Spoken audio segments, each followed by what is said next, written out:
Mcdizzle Gaming coming at you. Thanks so much for stopping by. Hit that like button if you enjoyed this and subscribe to keep up to date on unique Red Dead content like this. If you're anything like me and you love Red Dead Online but you want a lot more, Red Dead, I need more, my boy. This video is going to discuss what Red Dead Online might look like in 2022 and 2023. Of course, this is all speculation based on what we know, but I'd be really interested in the comments to know what you think. Let's take a look at where we're at with Red Dead Online in 2021, October 13th. With the Blood Money update in the middle of July, and that going all the way really until November 16th. We've gotten a fair amount of content during that time frame, including the different crimes and the multiple opportunities, as well as the various call to arms missions and the hardcore telegram missions. Listening to some YouTubers, and I'll call them out, the professional, he's got piles and piles of subscribers, a big fan base. He does a great job in making videos. However, his illogical take on the Blood Money missions and the opportunities really drives me up the wall. I also understand that after some long content droughts,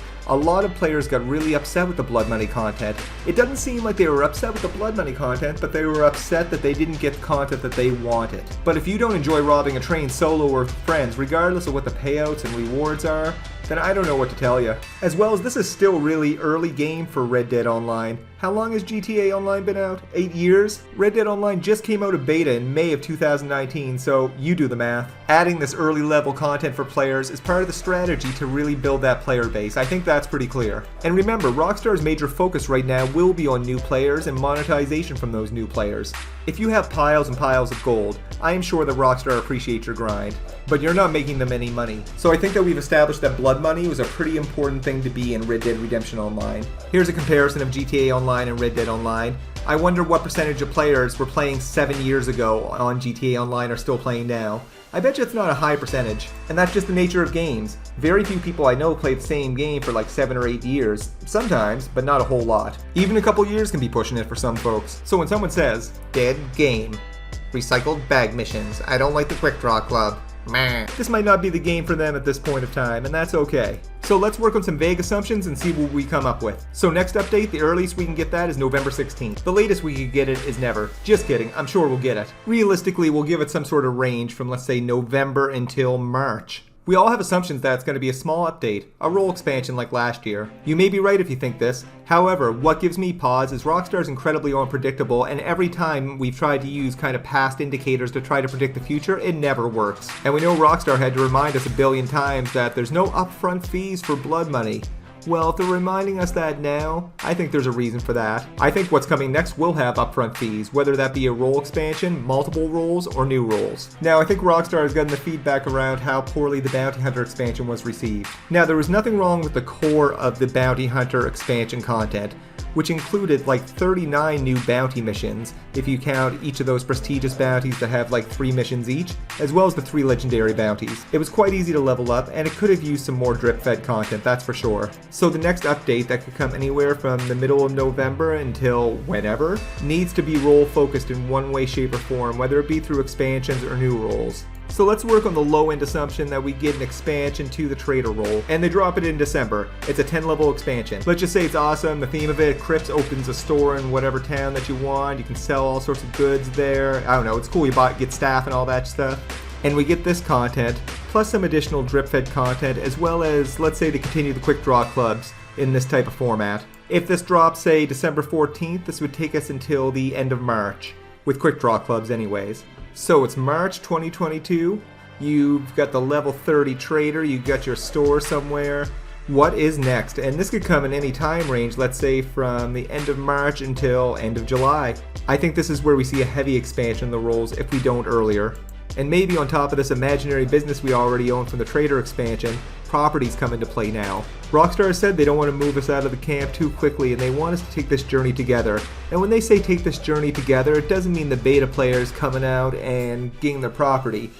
It means when they have a large enough player base to kind of start making these transitions to deeper gameplay the same way they did with GTA. March to July of 2022 with my imagination hat on.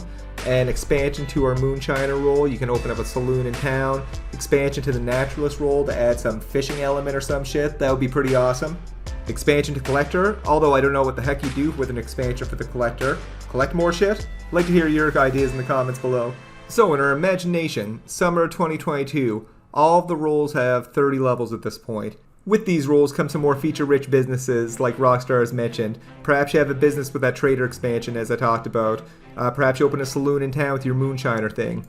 Also, let's work under the assumption we've had other drip feed content. We've got some additional PvP modes. They did add the ability to sell wagons and horses to the fence in some capacity. We've talked about role expansions a bit. One direction it could go is a new role, and maybe a big part of that role has to do with wild horses as well as the wagons, selling those to the fence, selling those to Clyde and Clay. At this point, I would expect we would also have oodles of different telegram missions, some being solo, some being posse, maybe some additional call to arms at this point. The hunting wagon liveries may be available at this point based on the trader expansion too, and maybe there's a couple vehicles like a racing buggy or some shit. I don't know, that would be pretty cool. So it's the heat of summer, we've gotten all the role expansions for all existing roles, a bunch of drip feed content. What is next? What's coming up in winter of 2022? Into 2023. Maybe this is where we see properties, a new role, expansions to existing roles. Maybe we'll see that level 40 bounty hunter, I don't know what the hell you'd call it. As well, maybe there will be an announcement of a remastering of Red Dead Redemption 1 and maybe that edition of Mexico that we so badly want. But maybe we will not get any of this. I'm truly excited for the future of Red Dead Online. It's not like it's going to get worse. It might not always be what we want right at that moment, but keep your expectations pretty reasonable and you should be alright. If you made it this far, thanks so much for sticking with me. I'm really interested to know your thoughts, so let me know in the comments below. If you found this video interesting or informative at all, hit that like button. If you're new to the channel and you want to keep up to date on this type of content, including a lot of live streams and other things Red Dead focused, feel free to subscribe, love to have you. And lastly, if you want to support the channel, you can do that through our membership options by just clicking join and selecting a Mcdizzle membership. We have a few different ones, great way to support the channel and you get some cool perks with it as well. Thanks and we'll see you in the next video.